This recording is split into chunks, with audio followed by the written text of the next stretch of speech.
একটি Facebook profile অথবা আইডিকে কয়েকভাবে সুরক্ষিত রাখতে হয়।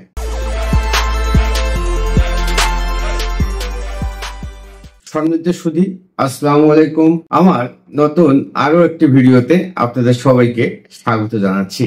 আমরা একটা ফেসবুক প্রোফাইল ওপেন করার পর সেই প্রোফাইলের আন্ডারে বিভিন্ন ধরনের ফেসবুক পেজ, গ্রুপ খুলে থাকি এবং দেখা যাচ্ছে যে প্রোফাইল ছাড়া কিন্তু ফেসবুক পেজ অথবা গ্রুপ খোলা সম্ভব না। আর একটা পেজ খোলার পর দেখা যাচ্ছে পেজে যেহেতু 2 স্টেপ ভেরিফিকেশন, আইডেন্টিটি কনফার্মেশন এগুলো করা যায় না, তাই আপনি যে প্রোফাইলের আন্ডারে অথবা যে ফেসবুক আইডির আন্ডারে পেজটি খুলেছেন ঠিক ওই আইডিতেই আপনাকে 2 স্টেপ ভেরিফিকেশন অথবা 2 স্টেপ অথেন্টিকেশন, তারপর হচ্ছে identity confirmation, log in alerts এই অপশনগুলো চালু করা লাগবে। আর বর্তমান সময়ে বিভিন্ন প্রতিষ্ঠান দেখা যাচ্ছে এই যে সোশ্যাল মিডিয়া হ্যাক করার ব্যাপারে মানুষকে ইথিক্যাল হ্যাকিং শেখাচ্ছে এবং এই নিম্নমানের কিছু মানুষ অনেক কষ্ট করে গড়ে তোলা ফেসবুক আইডি অথবা পেজ গুলোকে হ্যাক করতেছে, শুধু আমরা এই ফেসবুক আইডি অথবা প্রোফাইলে সুরক্ষা নিশ্চিত না করার কারণে। আজকের ভিডিওতে আমি আপনাদের দেখিয়ে দিব যে একটি ফেসবুক প্রোফাইল অথবা একটি ফেসবুক আইডিতে কিভাবে 2 স্টেপ ভেরিফিকেশন অন করতে হয়। আর এটি যদি আপনি করেন মোটামুটি আপনার প্রোফাইল অথবা ফেসবুক আইডিটি সুরক্ষিত থাকবে। দেখা যাচ্ছে হ্যাকার সহজে হ্যাক করতে পারবে না। ভিডিওটি শুরু করার জন্য আমি চলে যাচ্ছি আমার মোবাইল স্ক্রিনে আসার পর আমি আমার ফেসবুক আইডিটাকে ওপেন করে নিলাম। এই ফেসবুক আইডি ওপেন করার পর 2 স্টেপ ভেরিফিকেশন অন করার জন্য এই যে 3 লাইন যে অপশনটা আছে এই 3 লাইনে আমাদের ক্লিক করা লাগবে। 3 লাইনে ক্লিক করার পর একটু স্ক্রলিং করে নিচে যাওয়ার পর এখানে দেখুন সেটিংস এন্ড প্রাইভেসি। এখানে দেখুন এই সেটিংস এন্ড প্রাইভেসি এই অপশনে আমাদেরকে যাওয়া লাগবে। আমরা এই সেটিংস এন্ড প্রাইভেসিতে ক্লিক করলে আবার কিন্তু এই যে সেটিংস এই অপশনটা কিন্তু এখানে চালু হয়ে যাবে। আমরা এই সেটিংসে ক্লিক করে দেবো। আমরা সেটিংসে ক্লিক করলাম। সেটিংসে ক্লিক করার পর এখানে এই যে দেখুন দুটি অপশন দেখাচ্ছে, একটা হচ্ছে পাসওয়ার্ড এন্ড সিকিউরিটি অথবা see more in account centre. এই দুই জায়গায় যে কোনো এক জায়গায় চলে যাবেন। আমরা এই পাসওয়ার্ড এন্ড সিকিউরিটিতে চলে যাচ্ছি। চলে যাওয়ার পর এখানে দেখুন এখানে পাসওয়ার্ড এন্ড সিকিউরিটি, এই যে পাসওয়ার্ড এন্ড সিকিউরিটি এই অপশনটাতে আমরা ক্লিক করব। আমরা এই পাসওয়ার্ড এন্ড সিকিউরিটিতে ক্লিক করার পর এখানে কয়েকটি অপশন এখানে কিন্তু চলে এসেছে। তার মধ্যে এই যে একটা হচ্ছে 2 ফ্যাক্টর অথেন্টিকেশন, একটা হচ্ছে চেঞ্জ পাসওয়ার্ড, একটা হচ্ছে সেভ লগইন আর একটা হচ্ছে লগ ইন অ্যালার্টস। তো আমরা আজকে দেখা যাচ্ছে 2 ফ্যাক্টর অথেন্টিকেশন এই ব্যাপারটি দেখবো। আমরা এর জন্য এই 2 ফ্যাক্টর অথেন্টিকেশনে ক্লিক করতেছি। ক্লিক করার পর এই যে প্রোফাইলে ক্লিক করলাম। করার পর এখানে দেখেন যে এই যে প্লিজ রি এন্টার ইউর পাসওয়ার্ড, অর্থাৎ আপনি যখনই 2 ফ্যাক্টর অথেন্টিকেশন অথবা 2 স্টেপ ভেরিফিকেশন করতে যাবেন তখন আপনার ফেসবুক আইডির অথবা ফেসবুক প্রোফাইলের যে এক্সিস্টিং পাসওয়ার্ডটা আছে সেই পাসওয়ার্ডটা কিন্তু আপনাকে এন্টার করা লাগবে। তাই আমরা এখানে এই যে পাসওয়ার্ডটা এন্টার করে দিলাম। দেওয়ার পর কন্টিনিউতে চাপ দিলাম এবং কন্টিনিউতে চাপার পর এখানে দেখুন আমি যে মেইল দিয়ে এই ফেসবুকটা ওপেন করেছি সেই মেইলে কিন্তু একটা ফেসবুক একটা কোড পাঠাইছে, সেই কোডটা এখানে দিতে হবে। তো এর জন্য আমরা চলে যাচ্ছি আমাদের জিমেইলে চলে যাচ্ছি এবং জিমেইলে যাওয়ার পর এখানে কিন্তু আমরা এই দেখি ফেসবুক এই যে কোডটা পাঠিয়ে দিছে,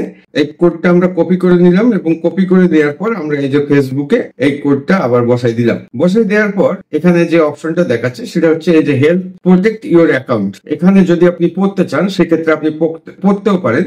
উই ডোন্ট রিকগনাইজ, অর্থাৎ ফেসবুক বলতেছে যে আপনার ফেসবুক প্রোফাইল অথবা আইডিটি যদি অন্য কেউ লগ ইন করার চেষ্টা করে সেক্ষেত্রে এই যে আপনাকে ফেসবুক একটা নোটিফিকেশন দিবে যদি আপনার এই 2 ফ্যাক্টর অথেন্টিকেশন অপশনটি চালু থাকে। তো এখানে আবার অপশনটি দেখুন, এখানে কিন্তু এই অপশনটি কয়েকভাবে আছে। তার মধ্যে একটা হচ্ছে এই যে অথেন্টিকেশন অ্যাপ, আপনার এই যে SMS আর হোয়াটসঅ্যাপ, আর একটা হচ্ছে এই যে সিকিউরিটি কিস। আপনার এখানে হচ্ছে সিকিউরিটি কিস, এই যে সিকিউরিটি কিস এই জায়গায় কিন্তু এই অপশনটা আছে। তো এখন আমরা এই অথেন্টিকেশন অ্যাপটাকে recommended get one time codes from an app such as Duo Mobile or Google Authentication। তো আমরা এখানে যে জিনিসটা করব সেটা হচ্ছে আমরা এখানে SMS এবং হোয়াটসঅ্যাপ অর্থাৎ যে ফোন নাম্বারটা আপনি এখানে দেবেন সেই ফোন নাম্বারে SMS যাবে, অথবা সেই ফোন নাম্বারের আন্ডারে যদি আপনার হোয়াটসঅ্যাপ অ্যাকাউন্ট থাকে তাহলে আপনার কোডটা হোয়াটসঅ্যাপে যাবে। তো আমরা এখানে এই যে SMS এবং হোয়াটসঅ্যাপ এটাতে ক্লিক করার পর নীল একটা ডট আসবে, এখানে ক্লিক দিলাম। ক্লিক দেওয়ার পর এই যে আমরা নিচের দিকে নেক্সটে যাব, আমরা এখানে নেক্সটে ক্লিক করে দিচ্ছি। নেক্সটে ক্লিক করে দিলাম। যে মোবাইল নাম্বারের আন্ডারে দেখা যাচ্ছে আপনি কোডটা চাচ্ছেন অথবা 2 ফ্যাক্টর অথেন্টিকেশনটা চাচ্ছেন, সেই মোবাইল নাম্বার এখানে আপনাকে দিতে হবে। সেই মোবাইল নাম্বারটা আমি এখানে দিয়ে দিচ্ছি, এবং চাইলে পরবর্তীতে আপনি দেখা যাচ্ছে এই মোবাইল নাম্বার চেঞ্জও করতে পারেন। তো এটা যেহেতু টিউটোরিয়াল বানানোর জন্য করতেছি, তাই আমি এখানে আমার পার্সোনাল নাম্বারটা এখানে এন্টার করে দিয়ে আবার আমি এখানে নেক্সটে ক্লিক করে দিচ্ছি। নেক্সটে ক্লিক করে দেওয়ার পর এখন ফেসবুক এই নাম্বারে দেখা যাচ্ছে মোবাইলে অথবা আপনার হোয়াটসঅ্যাপে একটা কিন্তু কোড পাঠিয়ে দিবে। এই যে এখানে দেখুন, এখানে ফেসবুক কি লিখছে, এখানে লিখছে inter 6 digit code we send to ওই মোবাইল নাম্বার, যে মোবাইল নাম্বারটা আমি দিয়েছি সেই মোবাইল নাম্বারে আমার পাঠাবে। তো এখানে ফেসবুক একটা দেখা যাচ্ছে কল দিয়েছে, আমরা এই কলটা অ্যাটেন্ড করি। আপনার এখানে এই যে আমাদের কোডটা কিন্তু মানে ফোন দিয়ে তারা ভেরিফাই করলো, এবং কোডটা কিন্তু আমাদেরকে আমার স্ক্রিন রেকর্ডার চালু আছে, যেহেতু এই মোবাইলেই দেখা যাচ্ছে আমার ফোন সিমটা আছে, দ্যাটস ওয়াই কিন্তু তারা এখানে কোডটা দিয়ে দিচ্ছে। এখন আমরা কোডটা এখানে বসাই দিচ্ছি, আমরা কোডটা এখানে বসাই দিয়ে নেক্সট করে দিলাম। এবং নেক্সট করে দেওয়ার ফেসবুক বলতেছে যে 2 ফ্যাক্টর অথেন্টিকেশন ইজ অন, যে ফেসবুক এখানে আমরা যে 2 ফ্যাক্টর অথেন্টিকেশনটা করতেছি সেই 2 ফ্যাক্টর অথেন্টিকেশনটা অলরেডি ফেসবুক আমাদেরকে অন করে দিছে। এখন কিন্তু আমাদের এই ফেসবুক প্রোফাইল অথবা আইডিতে 2 ফ্যাক্টর অথেন্টিকেশন অপশনটা অন হয়েছে। দেখা যাচ্ছে ডিফারেন্ট কোনো পার্সন অথবা তৃতীয় কোনো পার্সন যদি আমার এই ফেসবুকে সামহাউ লগ ইন করতে চায়, সেক্ষেত্রে ফেসবুক কিন্তু আমাকে একটা নোটিফিকেশন দেবে যে someone try to log in to your account. তো এভাবে আপনারা চাইলেই আপনাদের ফেসবুক প্রোফাইলে 2 ফ্যাক্টর অথেন্টিকেশন অন করে আপনাদের ফেসবুক প্রোফাইলটাকে সিকিউর এবং সেভ রাখতে পারেন। আমার এই ভিডিওটি যদি আপনাদের সামান্যতম ভালো লাগে তাহলে আমাকে ফেসবুকে ফলো করতে পারেন, এবং আমার ইউটিউব চ্যানেল গো ইজি ওয়ে ভিজিট করে সেখান থেকে এই ধরনের আরো অনেকগুলো টেক ভিডিও দেখে আপনার কন্টেন্ট ক্রিয়েটর লাইফটাকে সহজ করতে পারেন। আজকের এই ভিডিও এ পর্যন্তই। সবাইকে পবিত্র ঈদুল আজহার শুভেচ্ছা জানিয়ে ভিডিওটি এখানে শেষ করছি। সবাই ভালো থাকবেন। আসসালামু আলাইকুম।